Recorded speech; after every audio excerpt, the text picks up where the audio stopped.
mapagtagumpayan po natin. Na alam natin na tayo po, greater is He that's in us.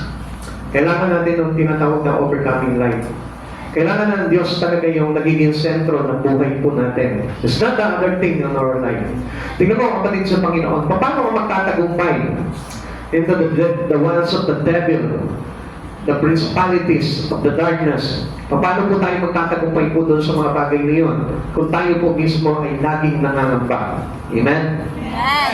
1 John chapter 4 verse 18. Walang kasamang takot ang pag-ibig at pinapawi ng ganap na pag-ibig ang anumang takot. Hindi pa ganap ang pag-ibig ng sino mang natatakot sapagkat ang takot ay kaugnay ng parusa. Alam niyo kaya madali po tayo mabalisa, mangamba, because of your fear.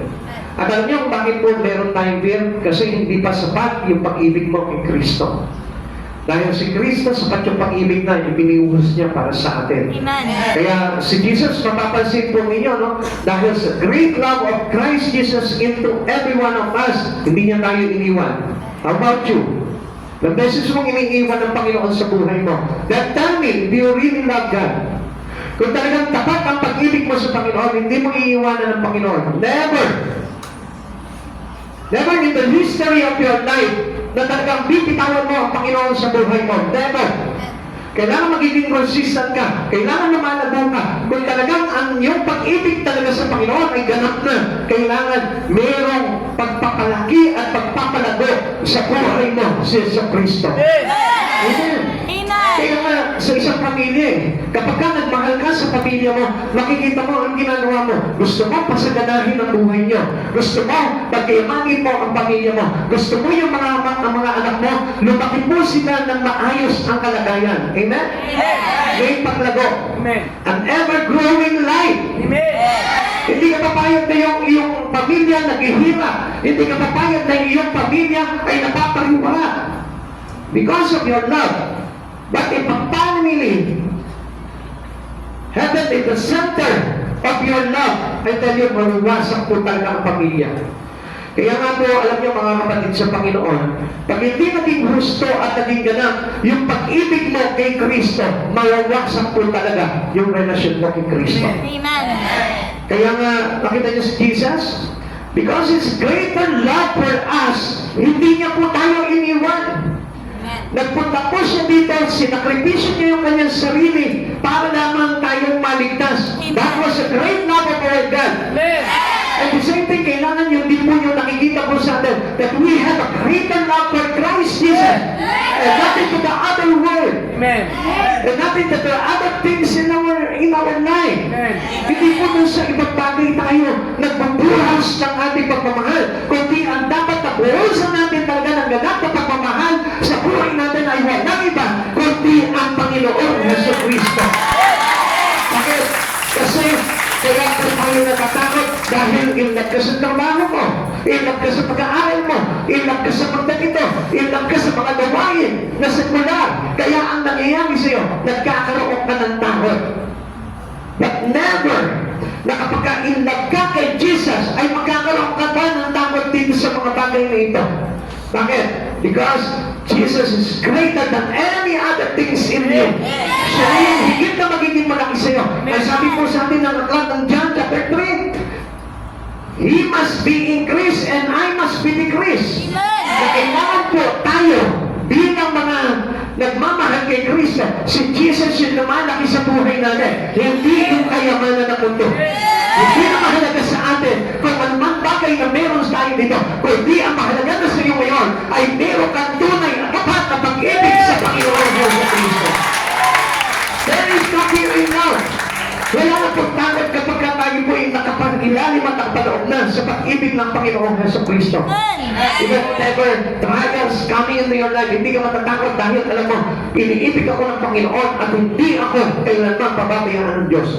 Starting to God's love, spring pain. Na kapag talagang mayroon tayong pag-ibig sa Panginoon, lumalaki yung pananampalataya natin. Faith and fear are opposite. Magkaiba po itong mga bagay nito. Kapag lagi ka nangangamba, you are under attack always by the anxiety. I tell you, kulang yung pag-ibig. Amen. Amen? Amen. Kapag lagi ka na ng balisa, halimbawa sa mga utak mo, you are lack of love for God. Amen. Kapag pag isa sa mga pangangailangan mo, you are lack of love for God. Amen. Kasi sabi sa atin dito, yung pong ating response to God's love brings faith. Yun yung nagpapalaki ng pananampalataya natin. Kaya kapag ang isang tao maraming alalahanin, maliit po yung pananampalataya niya. Kapag lagi po takot yan, palagi na walang ulam, walang ganito, walang pambayan, I tell you, kulang ka sa pag-ibig sa Panginoon. Amen. Hindi mo alam kung ano yung ibig sabihin ng pag-ibig ni Jesucristo. Hindi mo nakikilala talaga ang Panginoong Jesucristo sa buhay mo. Dahil ang Panginoong Jesucristo kailanman hindi magkukulang ang pag-ibig na ino-offer niya sa bawat mananampalataya. Amen. Dahil kasama ng pag-ibig ni Kristo, yung mga bagay na sasapat sa buhay ng isang tao na nananampalataya sa Kanya. Perfect love casted out fear. Yung talagang tumpak na pag-ibig natin at pagmamahal natin sa Panginoon, yan po yung nakapagpapaalis ng takot sa puso ng bawat isa. Amen. Ngayon, kapatid, tatanungin kita, ano yung kinatatakutan mo ngayon sa buhay mo? Ano yung parang lagi ka na ng takot? Na parang feeling mo, talunan ka. Kasi pag may takot, ibig sabihin nun, you are defeated. Dahil yung takot na yun, yun yung nagpapahina ng pananampalataya mo at nawawala yung pagiging greater is He sa buhay mo. Knowing we are loved makes unafraid. At alam natin na itong pag-ibig ng Panginoon po sa atin, yun ang nag-aalis po sa atin ng takot. Kaya nga sabi po ng awit 23, even walking into the valley of death, you have feared no evil. Amen. Amen. Kapatid sa Panginoon, tingnan mo. Kapag halimbawa, let's say, saan ka man sumaraan, ano bang yung mga pinagdaraanan mo, hindi ka matatakot. Bakit? Because of the love of God in you. Amen. Alam mo, may sasalo-salo. Alam mo, may magtatanggol sa'yo. Amen. Kaya nga sabi ng Exodus, wala kang gagawin, ipagtatanggol kita. Amen. Amen. So, stay put ka lang kay Jesus. At hindi mo panghawakan, mayroong Diyos na nagmamahal sa akin. Kaya lang, alam nyo, kapag tayo po talaga ay mayroong totoong pag-ibig sa Panginoon, hindi po tayo lalayo sa Panginoon dahil alam natin na ang Diyos yung nagpagtanggol po natin eh. This perfect love brought Jesus to the cross. Kapag alam po natin na pinamahal tayo ng Diyos, wala po tayo dapat na ikatakot sa buhay natin. Alam niyo kung ano po yung naglalagay po sa atin ng takot? Your sin. Amen. Kapag tayo po lahat, tayo po mga mananampalataya, tayo po ay kumbaga parang napuno tayo ng kasalanan. Yan po yung naglalagay po sa atin ng pangamba palagi.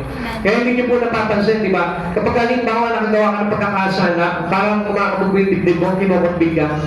It means, kapag hindi ka nag-response ng tama sa Panginoon, yun po yung maglalagay sa ng takot. But if you're responding into the repentance of your repentance to God, makikita mo, mapapawi yung takot. Magkakaroon ka na, kumbaga parang luluwag yung iyong kalooban. At yung conviction, kapag mali po yung iyong pag-response po doon, makikita mo, takot ang kapalit po doon. Amen. Bakit? Kasi alam mo na may impyerno ka eh. Amen? Amen. Amen? Amen. Sino mo dito yung parang natatakot dahil parang pakiramdam niya, papunta siya ng impyerno? Hello? Siyempre, hindi ko pa yung tataas ang kamay. Ano ba? Ha? Hello? Ayaw yun. Hindi ko sasabihin sa inyo kung anong sikreto. Alam nyo, ha? Iniisahan nyo ako palagi. Sino mo dito yung parang kinakabahan siya? Na parang ang buhay niya papunta sa impyerno? Every one of us, meron po tayo niyan. Pero, ano po ba yung dapat niyan? That you put your trust and love for the Lord. Mahalin mo ng todo ang Panginoon sa buhay mo. Pag minahal mo ng todo ang Panginoon, ano sabi mo sa atin? It will destroy, it will conquer a multitude of sin. Ano may kinakatakot mo? Love can conquer multitude of sin. Kapatid sa Panginoon, gusto ko po malaman mo, marami tayong mga sin na nagagawa ko dito. Sabi nila, ang Kristiyano ro, dapat hindi nagkakasala. Sino po nagsabi po sa inyo? We're still on this nature. Nandito pa rin po tayo. Ito worldly nature. Because we are on the flesh. At alam po natin na nagkakasala tayo. Kaya nga lang po, kaya hindi nagiging kumpleto po sa atin yung mga bagay kay Kristo because we are lack of loving God. We are lack to love God. Amen. Ang Diyos punong-puno ng pagmamahal sa atin eh. Kaya hindi tayo pinapahamak eh. Pansinin mo. Pero, sino ang nagpapahamak? Ikaw sa sarili mo. Bakit? Kasi kulang tayo sa pag-ibig. Ang Diyos kaya po tayo ay niligtas. Hindi dahil mababait tayo. Dahil makasalanan tayo. Amen. Di ba? Kasi niyo mo, inibig niya na tayo kung tayo ay makasalanan pa. Amen. So, sa madaling salita po nito, yung pag-ibig ng Diyos, tinawi niya lahat ng kasalanan natin. So, ibig sabihin po nito, at the same thing, na kapag ang believer ni Jesus, mananampalataya ni Jesus, ay nagbigay talaga sa kanya ng malaking pag-ibig, maiiwasan niya lahat ng kasalanan. Amen? And then don't fear anymore. Hindi ka na po matatakot dahil alam mo na yung pag-ibig mo ang maglalagay sa iyo para maligtas ka. Amen? Sabihin, yung mga natatakot, papunta sa impyerno. Kulang kay pag-ibig. Mahalin mo pa ng todo ang Panginoon sa buhay mo. At kapag minahal mo na ang Panginoon sa buhay mo, always, lagay mo sa puso mo, it will conquer a multitude of sin. Lahat ng kasalanan darating sa iyo, paparating pa lang yan, pinapatay na yan ng kabanalan mo. Tandaan po natin, pagka hindi po natin na-conquer yung kasalanan na yon, fear brings us torment. Doon po tayo mapupunta talaga into the tormented place na yan. Kaya pagdurusahan po natin talaga lahat ng mga bagay na yun. At alam na po natin na yun dahil po sa pag-ibig ng Diyos, hindi po tayo talagang inilagay sa impyerno. Kawikaan chapter 29 verse 25, huwag lang ikapahala sinasabi ng iba, magtiwala ka kay Yahweh at mapapanatag ka. Listen to Him. If you have love for Christ Jesus, you will trust Him. Kapag tayo po may pag-ibig sa Panginoon, magtitiwala ka sa Panginoon. Amen? Wala po talaga na hindi magtitiwala sa Panginoon eh. Yun lang mga taong walang pag-ibig sa Diyos. Kaya nga hindi sila makalapit sa Panginoon eh. Kaya nga hindi nila ma-close ang buhay po nila sa Panginoon because of His love for God. Tandaan natin, kapag kumpleto yung pag-ibig mo sa Panginoon, magtitiwala ka sa Diyos. Dahil alam mo na lahat ng bagay ay kayang gawin sa atin ng Panginoon. God's perfect love brings tranquility. It will put a person into peace. Even though kahit gaano kalaki yung iyong kasalanan sa Panginoon, bibigyan ka ng tinatawag ng tranquility. I-tranquilize your spirit. Amen. At alam niyo po ba, na kapag na-tranquilize si Jesus yung espiritu mo, alam niyo kung ano yung unang-unang pinapatay niya sa iyo? Yung kasalanan mo. Amen. Alam mo kung bakit magulo ang kaisipan mo? Because of sin. Alam mo kung bakit magulo ang pamilya? Because of sin. Alam mo kung bakit magulo yung espiritu mo? Because of sin. And you need the tranquility in Christ Jesus. Hayaan mo na bigyan ka nitong peace na ito ng ating Panginoon. At doon, makikita mo pag tinanggap mo na talaga si Jesus, inibig mo sa buhay mo si Jesus, makikita mo pinapayapan na yung puso mo. Katulad ng katabi mo ngayon. You know? Nakita mo kung gaano kapayapa ngayon yung mga katabi mo? Ano? Stop being tormented by fear. Huwag mong hayaan na parang ilagay ka doon sa pagdurusa ng iyong takot. Tandaan mo, marami po mga tao na overwhelmed po sila ng takot. Kaya po sila nag-fail. Kaya po sila nalayo sa Panginoon. Kaya po sila kumbaga parang ang layo-layo na ng kanilang buhay sa Panginoon. We overcome fear by resting in His perfect love. Resting in His perfect love. So, kaya nga po tayo laging sumasamba sa Panginoon. Kaya nga tayo gumagawa sa Panginoon para na sa ganoon maging malapit yung buhay natin sa Lord. Never walk away from Him. Huwag naman po tayong hihiwalay. O kapag lalayo tayo sa Panginoon dahil hindi po talaga tayo magkakaroon talaga ng kumbaga parang hindi makapayapa po talaga yung kalagayan natin. Love of God casts out anxiety. Yung pag-ibig natin sa Panginoon, yun po yung talagang magwawasak ng lahat ng mga pangambamos sa buhay mo. Subukan mo, ibigin mo ng tapat ang Panginoong Diyos sa buhay mo. Love Him with all your heart. Kaya nga sabi nga po natin love God with all Amen? Kaya nga gusto ng Panginoon talaga ibigin mo siya ng lubos sa buhay mo. Huwag kang ibigin na yung ibang bagay higit sa Kanya. Huwag kang iibig sa ibang bagay na higit sa Panginoon. Unang-unang dapat na iibigin mo at paglalaga mo ng pag-ibig mo ay walang iba kundi ang Panginoong Jesucristo. Kaya nga sabi, cast all our cares to Him because He is the one who cares for us. So sa madaling salita, tingnan mo po yan. Kapag ka-in-love ka, di ba lagi ka nagmamalasakit sa mahal mo? Amen?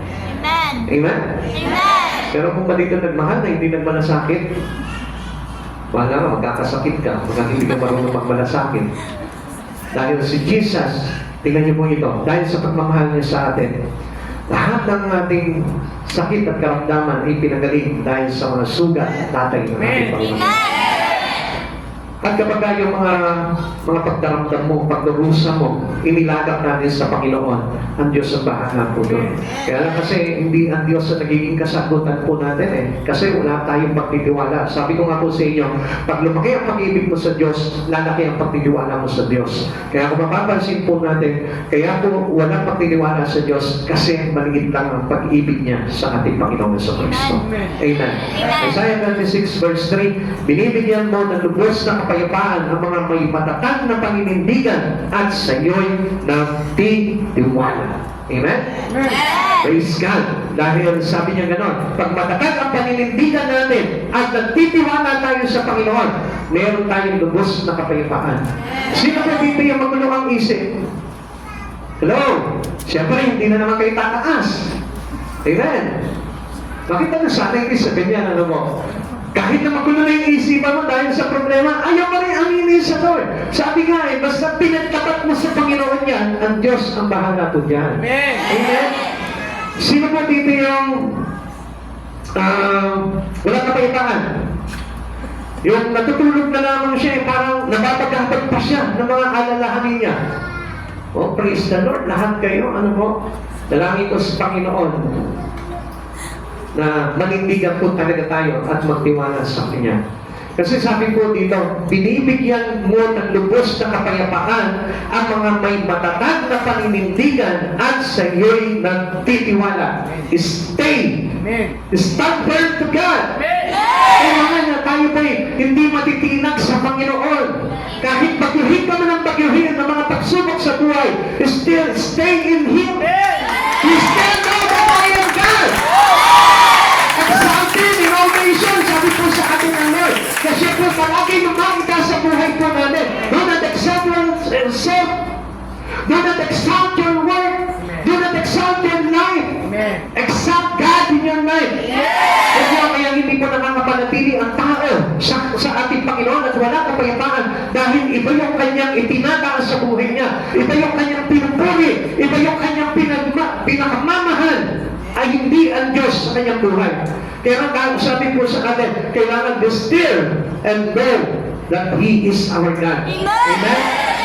Kaya nga, alam niyo po, yung mga righteous, ang unang-unang tinatakbuhan niyan ang Diyos. Because He is the strong tower. Amen? For the Lord is my power.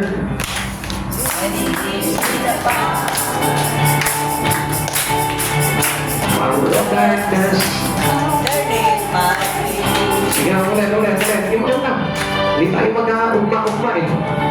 For the Lord is my power, and He gives us power to tear down the works of the enemy. With a miracle power, He will break the devourer, and the power. Amen? So alam po natin yun, na kapag tayo, si Jesus yung naging power po natin, I tell you, siya yung dapat na tinatakbuhan ng mga patuloy. Hindi yung ibang bagay. Kundi tayo po, tatakbo po tayo. Kapag may problema ka, tatakbo ka kay Lord.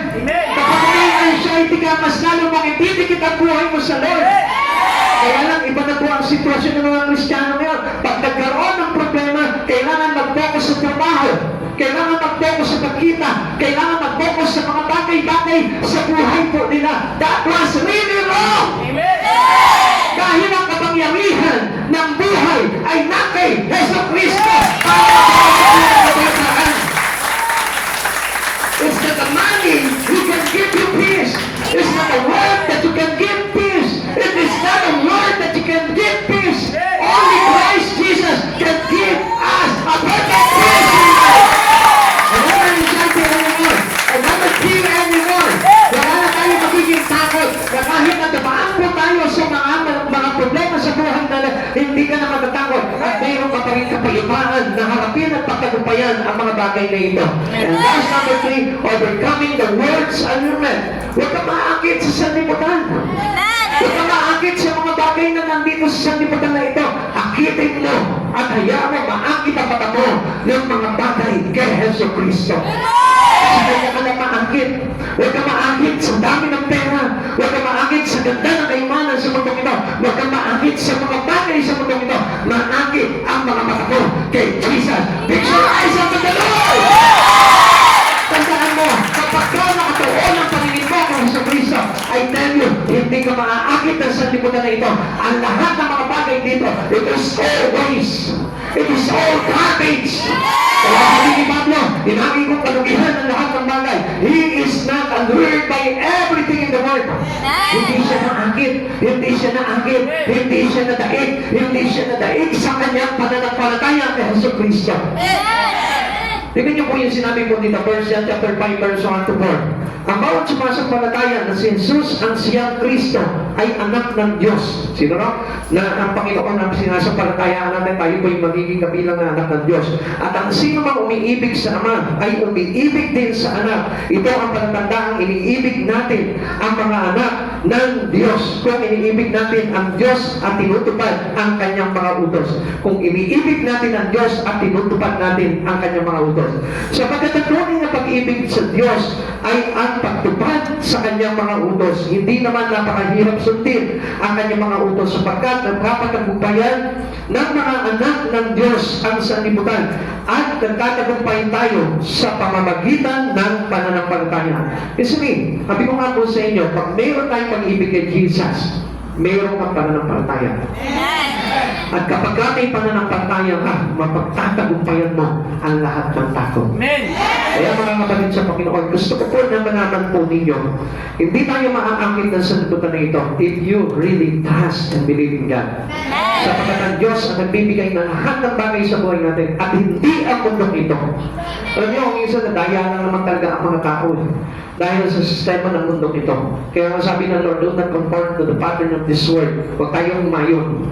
Masarap na po sana na itong mga bagay na ito, dito sa mundo na ito, kung galing po sa Panginoon. Halimbawa, pinayaman ka sa mundo ito. Kung ito naman, alam natin na hindi magpapahiwalay sa Panginoon Jesus Christ, that was very nice. Good po talaga yun. Pero kung nakikita mo yung kahit na anumang maliit na bagay man yan, na nakapaghihiwalay sa Panginoon, matuto ka na bitawan mo yun at huwag kang maakit nun. Dahil yun ay pakanan ng kaaway sa buhay mo para hindi ka magkatumpay. Tandaan mo, ang isang bagay na nagpapanatili sa iyo sa Panginoon, kahit na anumang bagay yan, kahit kayamanan pa ng mundo yan, basta yun yung mas lalong nagbibigay sa iyo ng desire na paglingkuran mo ang Panginoon sa buhay mo, ay tayo, hindi masama yan. Huwag mo lang ipiplease yung sarili mo. Dahil marami pong mga Kristyano, piniplease nila yung sarili nila. Sinasabi nila, galing sa Lord ang kayamanan mo, galing sa Lord itong mga bagay nito. Pero ang layo-layo ng puso sa Diyos. Come on. That is a lie.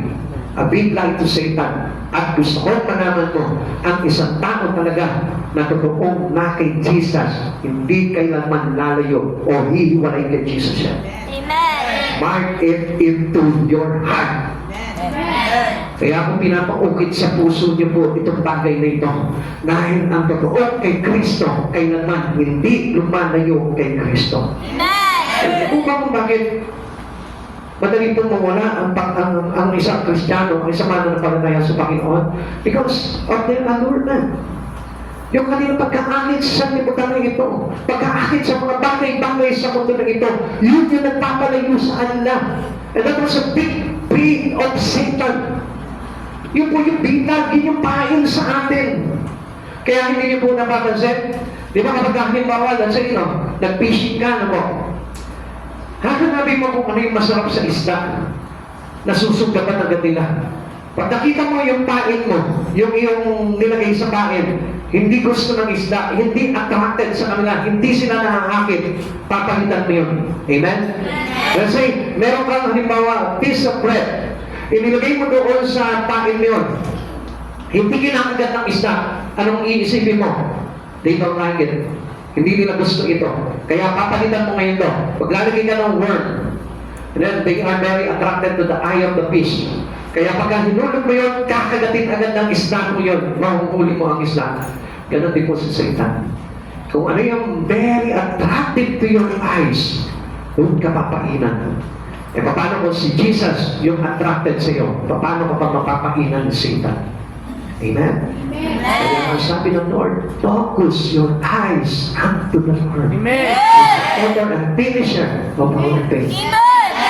Kaya kapag nakita ng Lord, kung saan ka akit na akit ang bawa, naaakit ka palagi, wow, ang daming pera nito mga vloggers na ito. I will turn my life into a vloggers too.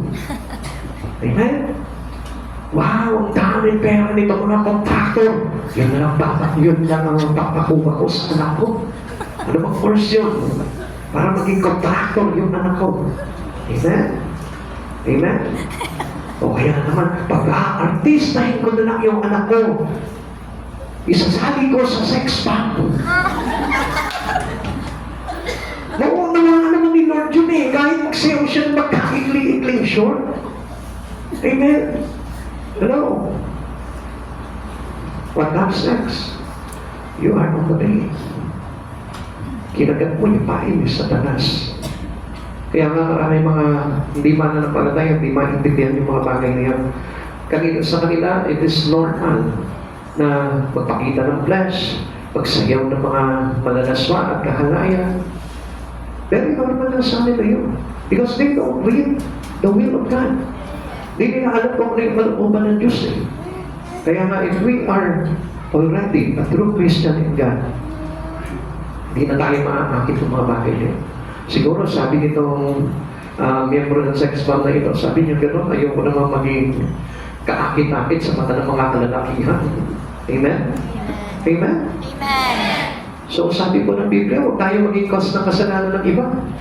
Hallelujah, praise God. Amen. Kaya yung mga kababaihan dyan, yung mga mahilig magpa-sexy, ingat-ingat po tayo. Mga likod na tayo ng Panginoon. Amen? Amen. Parang nag-iba yata yung tiplada ng mga girls natin dito, ha? Hello? Are you a true Christian? Amen. Huwag kayong makakit sa sanlibutan. Maganda sa paningin ng mga mata ng mga unbelievers, ng mga taong wala sa Diyos. Pero, pag ikaw ay nasa Diyos na, and greater is He already in you, gusto ko malaman mo, ikaw mismo, makikita mo yung mga bagay na mali. At hindi nakalulubod sa Panginoon. Amen. We are born again through faith in Christ because we possess God's to be His Son. Nasabi na si Jesus eh.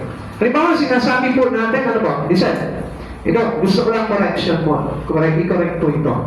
Sabi nila, okay lang naman eh. Kasi, to be professional, wala naman masama na kung magsayaw ka. Come on. If you really possess by the Son of God, nasa iyo si Kristo, greater is He. Imagine mo, sasayaw mo pa ng spaghetti pa ba? At itataas mo pa? Hindi mo nasasayawin yun. Si Jesus na yun nandun eh. Amen. Ang sasayawin mo na is dancing in the Spirit of God. Amen. Hindi na yung sasayawin mo nun. There is conviction already na magsasabi sa iyo, inside of you, Jesus will tell you, huwag ka na magsasayaw ng ganyan. Huwag ka na magtitiktak sa harapan ng camera. Ganyan ka pa. Ang pangit ang tingnan mo yun eh. Kung si Jesus na yun nandun, imagine, si Jesus pinagsasayaw mo ng gano'n. Hello? Basta naman, masyado namang overacting ka naman eh. That's true. Sabi mo, greater is He that is in us. Tapos, nagtitig ka sa harap ng camera, tapos baka itinataas mo pa yung ano mo. Si Jesus pa yun, nandun talaga sa'yo. Ako, ang dami ng tinamaan, ano? Kung talagang si Jesus nandyan sa iyo, hindi na tayo magiging maaakit pa sa mga bagay sa lipunan. Amen? Because we possess God to be His Son. Nakita natin si Jesus, Colossians chapter 5 verse 1, ang bawat sumasampalataya na si Jesus, ang siyang Kristo ay anak ng Diyos. At ang sino mang umiibig sa Ama ay umiibig din sa Anak. Paano mo masasabi, I love Christ Jesus? Tapos yung ginagawa mo is taliwas sa mga bagay kay Kristo. You are against the will of God.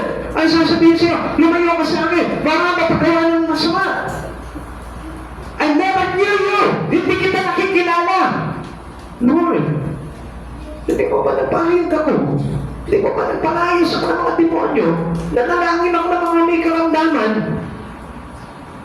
Hindi nga lang nasabi sa Bible nagsayaw ka naman ng sex bomb.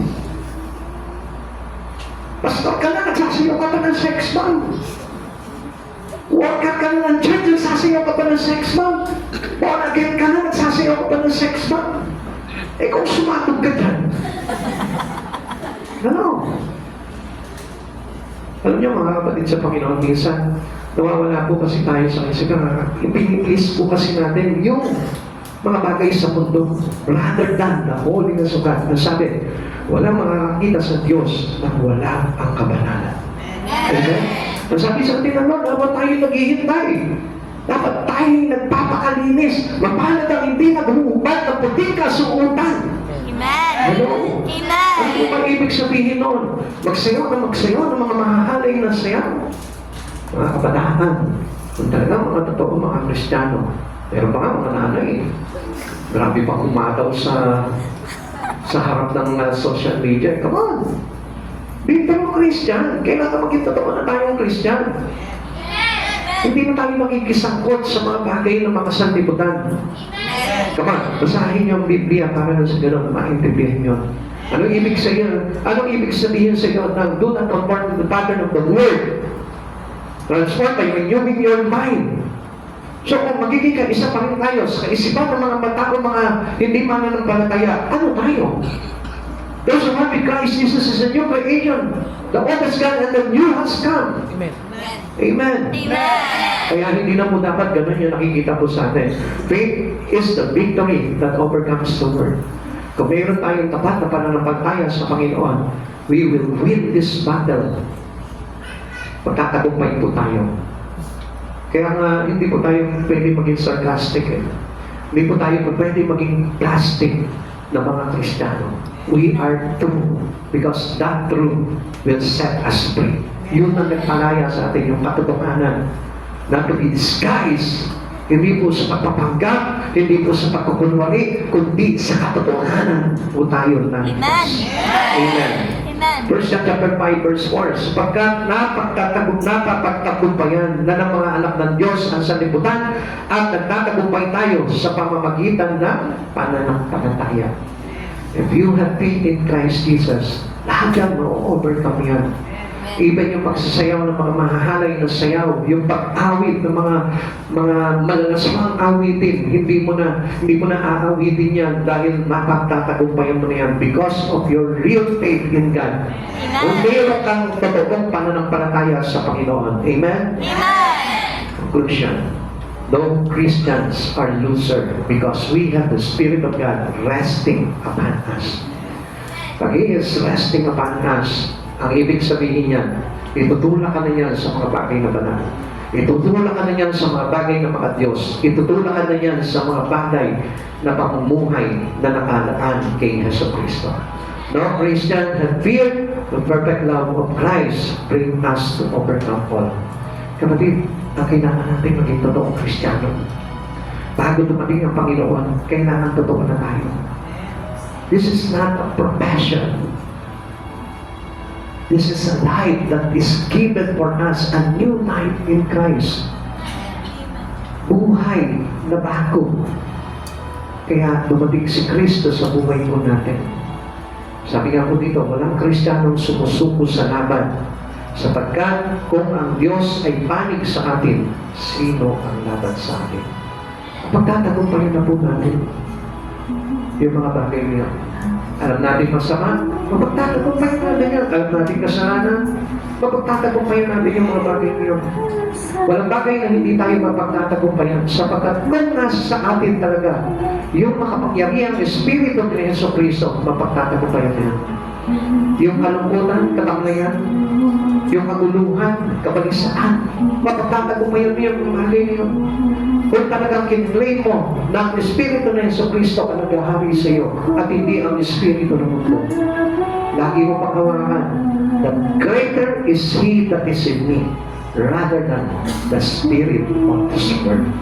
Kapatid sa Panginoon, turn your life into the Spirit of our living God. Turn your way into the way of our Christ Jesus at makikita mong maayos sa lahat ng bagay. Kapatid, ang Diyos, alam niyo po ba? Ang Diyos lagi tayong itinutulak sa maayos. Kapag nagkakamali tayo, mapapansin mo, lagi kang tinutulak papunta sa Kanya. Pero ang mundo, hahatakin ka palayo kay Kristo. Kaya kung talaga tayo totoo pinanganahanan ng Espiritu ng ating Panginoon, dapat papalapit tayo kay Yeso Kristo. Si Jesus yung nilalapitan natin. Hindi tayo malawas. Hindi tayo makaliwalay. Kaya sa oras na ito, kapatid sa Panginoon, mapalad tayo lahat dahil nandito tayo. Mapalad tayo lahat dahil lumalapit tayo sa Panginoon. So, nandun pa rin yung tinatawag na makapangyarihan ang nasa sa ating espiritu kaysa sa kapangyarihan ng sanlibutan. Tayo po na, magsasayo. Bigyan namin ang kapangyarihan ng Panginoon sa buhay po natin. Pakalan natin siya sa pamamagitan ng ating pag-awit, sa pamamagitan ng ating pagsamba, sa pamamagitan ng Espiritu na inilagay sa atin ng Panginoon. Papurihan namin siya sa pagitan natin magpakailangan.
Hihina ang Espiritu mo.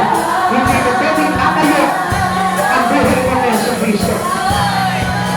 Fill it with the Spirit of God.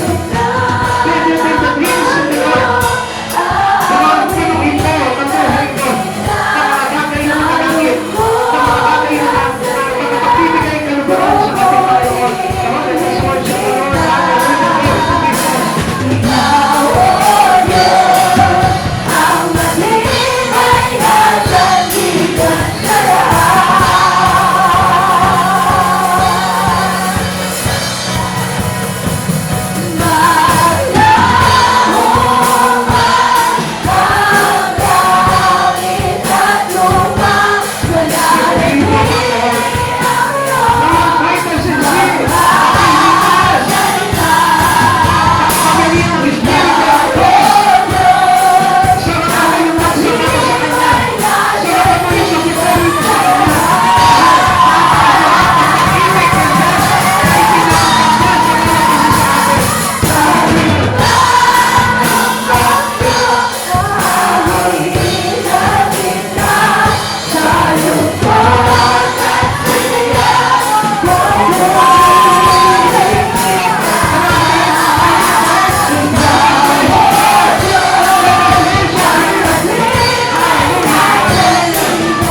Doon sa oras na ito, marami kang pinagdaraanan. Doon sa oras na ito, punong-puno ka ng kasalanan, ng bisyo, ng kasamaan. Daanin mo sa pagsamba kay Yesu Cristo. And He will break anything, everything na naglalagay sa iyo ng pangamba at kaguluhan sa iyong puso. You can break every bondage, every chain of the devil in your life. Mapagtatagumpayin mo every wiles of the devil, every principalities and darkness, every rulers of the world. Sama mo yung pagsakba mo. Sama mo yung pagsakba mo sa Lord. Pasabi mo yung pag-ibig mo sa Panginoon. Lagyan mo ng puso yung pagkapuwi mo. Lagyan mo ng puso yung pag-awit mo. Damahin mo. Damahin mo. Damahin mo. Alam niyo ba kung bakit hindi tayo mag-breakthrough sa Lord? Kasi pinagmamasdan niyo lang yung mga kapatid mo eh. Kasi pinagmamasdan niyo ako. Damayin mo yung presensya ng Lord. Pagkalapin mo sa puso mo. Kaya hindi matanggal yung ating pananampalataya sa Espiritu. Kaya kung minsan inaantok tayo sa gawain ng Lord. Kaya kung minsan walang sigla yung Espiritu na nandito. Kasi tignan mo sa oras na ito yung presensya ng Lord. Pag tignan mo yung mga katabi mo. Pagkat mga ripikit mo yung mata mo. Look unto Jesus. Only Christ Jesus. And worship Him with all your heart. Sumamba ka na bumuo ang puso mo at pag-ibig mo kay Kristo. Sa gitna ng bagyo, awitan kita sa lungkot at saya, pupurihin kita. Ikaw, O Diyos, ang matibay na sandigan sa lahat. Hallelujah, Jesus.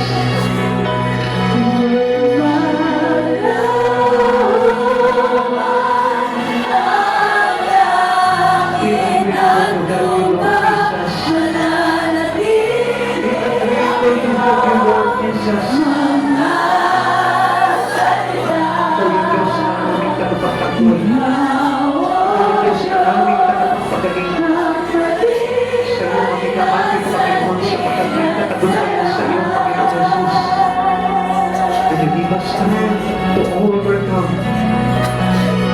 the root of Satan in this world. Panginoon, mag-isa naman mo. Thank you for your given Spirit of God that healed our heart, O Lord. Salamat, Panginoon. Pinagaling mo kami sa aming mga pagkakal. Pinalaya mo kami sa aming mga kasalanan. Pinalaya mo kami sa pagkakatapos na may magsumpa at mga alipin sa aming Panginoon sa mundong ito, Lord. Salamat, Panginoon Diyos. Hallelujah, Jesus, hallelujah. O tumigil ka, Panginoon Diyos, ng aming buhay. Hallelujah. Glory be to God, glory be to Jesus.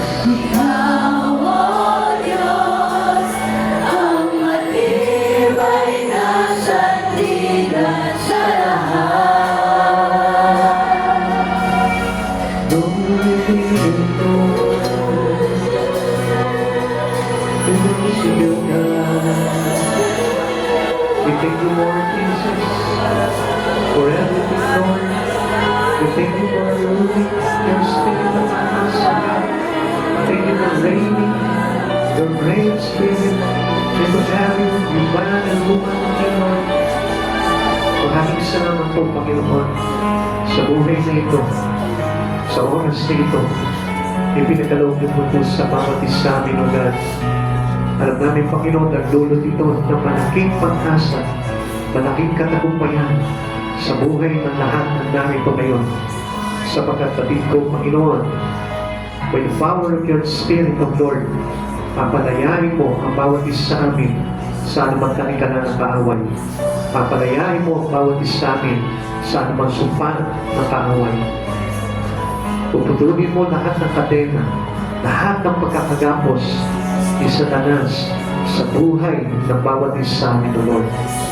Because through the cross, O Lord, 2,000 years ago, Lord, pinalaya mo na ang bawat isa sa amin, O God. And into the lie of Satan, Lord, hindi na kami muli pa, Panginoon, na madadaya. We cannot deceive anymore, O Lord. Kung crafty siya, Lord, makapangyarihan naman ang Diyos na naghahagi sa buhay ng bawat isa sa kami ng narito. Panginoong Jesus, at sa oras nito, Lord, hayaan mo, Panginoon, na nayan ka namin at nagdugan ka namin ang aming mga pasalamat at pagpupuri sa iyong dakilang pangalan. Panginoong Jesus, maraming salamat po, Lord, sa buhay ng lahat ng narito ngayon, O God. Patuloy ko po, Panginoon, na hihiling sa iyo, Panginoon, na manatili ang paghahari mo sa bawat isa sa amin, O God, at patuloy po kaming ilapit sa iyong kalapitan. Ilapit mo po kami sa iyong banal na dagbana, Lord. Upang sa ganun, Panginoon, hindi na kami mawalay pa sa iyo, God. Lord, kaya mo maramdaman namin bawat isa ang pag-ibig na sapat ay maiutol namin sa iyo, Panginoon, upang hindi po kami maitaboy ng kaaway at hindi po kami magapi sa mga labanan na ito, O God. Maraming salamat po, dakilang Diyos. Ingatan mo po, Panginoon, ang bawat isa sa amin, O Lord. Patayaan mo, igayo mo po kami sa mahigpit na pagsubok at sa anumang mabigat na problema. Hayaan mo, Panginoon, ang ikaw, Diyos, na magtatagumpay palagi sa amin, O God. Panginoon Jesus, pagpalagi mo po lahat. Especially, Panginoon, lahat ng kaisa sa iyo, lahat ng patuloy na nagsasakripisyo sa iyo, Lord. Sabi mo, Panginoon, may gantimpala na iintay sa amin sa iyong kaharian. Panginoon, maraming salamat po, Lord. Kaya mo dumaloy sa kanilang pagpapala, sa kanilang tahanan, sa lahat ng kanilang mga ginagawa, Lord. Pagtatagumpayin mo po ito. Ayon sa iyong kalooban po lamang, O God. Maraming salamat po, dakilang Diyos. At alam po namin, O God, na hindi kami magkukulang sa lahat ng bagay, especially sa Espiritu, Panginoon, at sa aming relasyon sa iyo, Panginoon. Patuloy mo itong palalalimin, palalaguin, O God. At ayaw mo magtagumpay ang bawat anak mo, Panginoon, narito kayo, O God. Salamat po, dakilang Diyos, hindi kami magkukulang sapagkat ikaw ay sapat na sa buhay na ito, Panginoon Jesus. Panginoon, sa aming pag-uwi, O Lord, ingatan mo ang aming mga sasakyan, O God. Ingatan mo ang bawat isa sa amin, O Lord. Ilayo mo po kami sa anumang mga banta ng kaaway, sa anumang kasamaan, ilayo mo po kami at ligtas mo po kami, Panginoon, na maluwalhating makakarating sa aming mga tahanan. Dala ang tagumpay na nagmumula sa iyo, Panginoon Jesus. Maraming salamat po, Lord. Salamat sa pagpapalaya mo sa bawat isa. Salamat sa pagpapagaling mo, Panginoon. Salamat, dakilang Diyos, na naghari sa bawat isa sa amin at namin, Panginoon. Thank you, Lord Jesus. Thank you, Lord Jesus. Maraming salamat po, Lord. Kaya palaman, kiniklaim ko na, Panginoon, lahat ng mga mission and vision, lahat ng mga ito, Panginoon, na pinagagawa ko po sa amin, Lord, kiniklaim ko, Panginoon, na magtatagumpay ito in Jesus' name. In the power of your name, O Lord, magtatagumpay ang lahat ng bagay na ito, God. Sa pangalan mo po naman in Jesus' name. Maraming salamat po, dakilang Diyos, sa iyo po namin patuloy na ibinabalik ang lahat ng papurihan, lahat ng aming pasalamat, at ang lahat ng tagumpay na ito, Lord, ay inihandog namin sa dakilang pangalan mo po naman. In Jesus' name, Amen. Amen. God bless you. Pagpalaman po tayo.